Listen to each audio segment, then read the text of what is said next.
Today we'll discuss financial statements.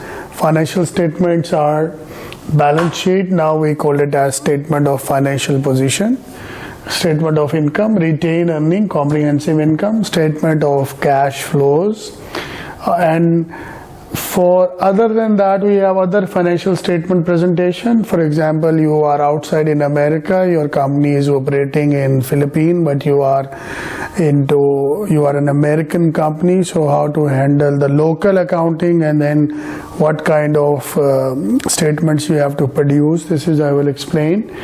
And if you are adopting IFRS, International Financial Reporting, first time, so what would be the requirement? This is what we are going to discuss today. If you are already an accountant and you know that what is asset, liability, equity, so it will be just a refresher for you.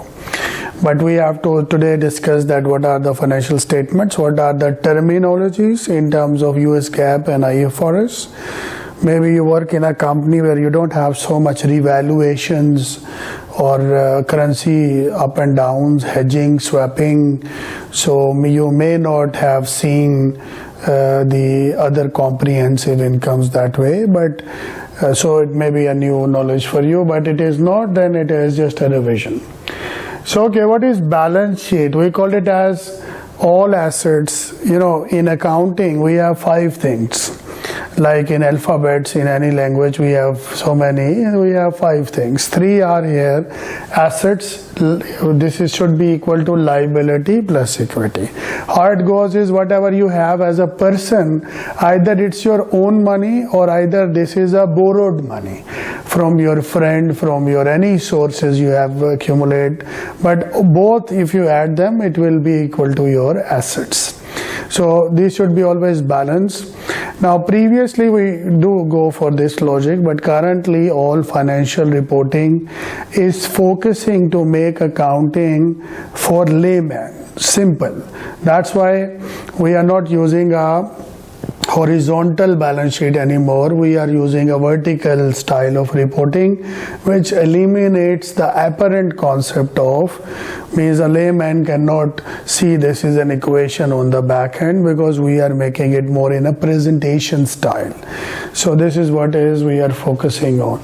This is just an example. We have assets, currents, non-current, and we have liabilities, equity. This is one by one I will explain. Just for your revision, what are current assets which useful life is less than 1 year? You can convert them into cash as soon as possible. So concept of liquidity is involved. Operating cycle is the term that we use till the time we acquire until we get the money from the customer. The whole process will be called as operating cycle. Current assets generally include cash, receivable, inventory, and other kind of, if you are into investment company, then you have available for sale, held to maturity, and prepaid assets. Non-current assets are those which useful life is more than 1 year, and economic benefit will keep flowing for a longer period of time. So we say investments and funds for more than 1 year. If you invest less than 1 year, this will be your current asset. If you invest more than 1 year, 2 year, 5 year, that will be your non-current assets. Property, plant and equipment also, that is a long term. It includes building, equipment, furniture, fixture. These are the standard assets.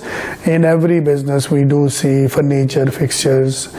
Some, if you are into manufacturing, then you will have a property, plant and equipment. If you are not in manufacturing, then you will have a warehouse only.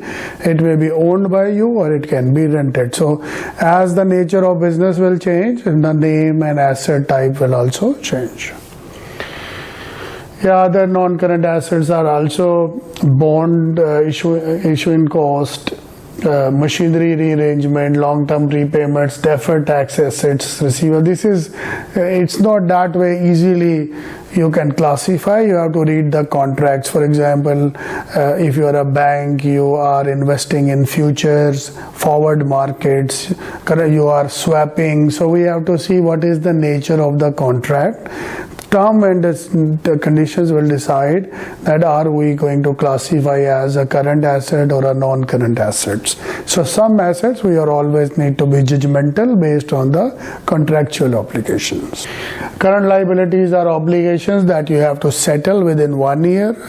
As a person, we use credit cards. These credit cards are our current obligation. We have 45 days to settle the amount.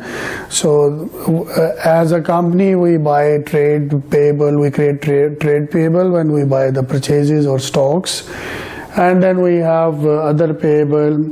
Earned revenue, we use term when we take the money in advance, suppose, and the services has not been yet rendered. For example, you are Gulf News, you are magazine, and you have an annual subscription. You are a fitness club, or you are a polo or golf club, you go 1 year subscription, you pay in advance. So it is a liability so far, and on monthly basis we'll see how much is being earned and how much remains still unearned income. Unearned income is your liability till you convert it into income slowly.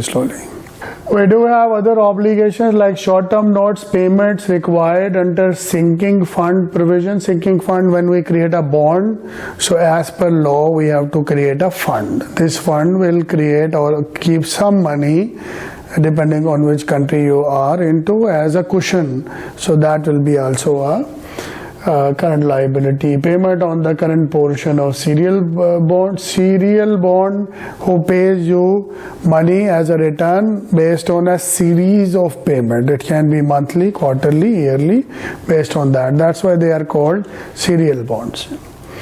Amount expected to be required within a relatively short time to pay, non-obligation, right? This is all your current obligations.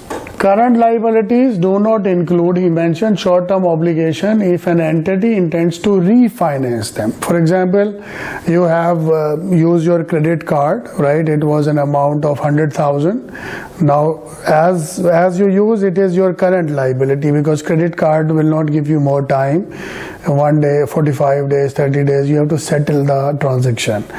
If you will, okay, then you will make a call to the bank. You will say, okay, can you make it in installment? Now 12 months, 24 months. If you decide 24 months, then we will classify it as non-current liability, right? So you have to be very sure about the liability when it arises, when it has to be settled. Based on that, we will classify it as a current or a non-current obligation. Entering into finance agreement, meeting all conditions done before the balance sheet date, a post balance sheet date but pre-balance issuance of the non-current obligation. So how it goes is, later we'll study, there are two type of events, subsequent events. One is which happened during the year, but we didn't do any accounting adjustments for them, right? One who happens after finishing the accounting year. For example, if year is closing 31st of December, so it happened 10th of January. So these are two type of events. One require, if event happened after the accounting year, then it require disclosures only, right? If it has happened during the year and we didn't do any adjustment, so it require proper accounting adjustments, mean a debit and credit. So this way we will decide that what is the scenario, how to build up this. Non-current liabilities are those not classifying as current. So anything does not meet the criteria of current liabilities. Sometime accounting says this way: if a lease is not a finance lease, then it will become a operating lease. It's a standard language of the tax. They don't say what is an operating lease. They do define finance lease. You know, if 1, 2, 3 will met, then it will be a finance lease. Otherwise, it will be a operating lease. So same way he defined current assets, but anything which is not current asset will be a non-current asset.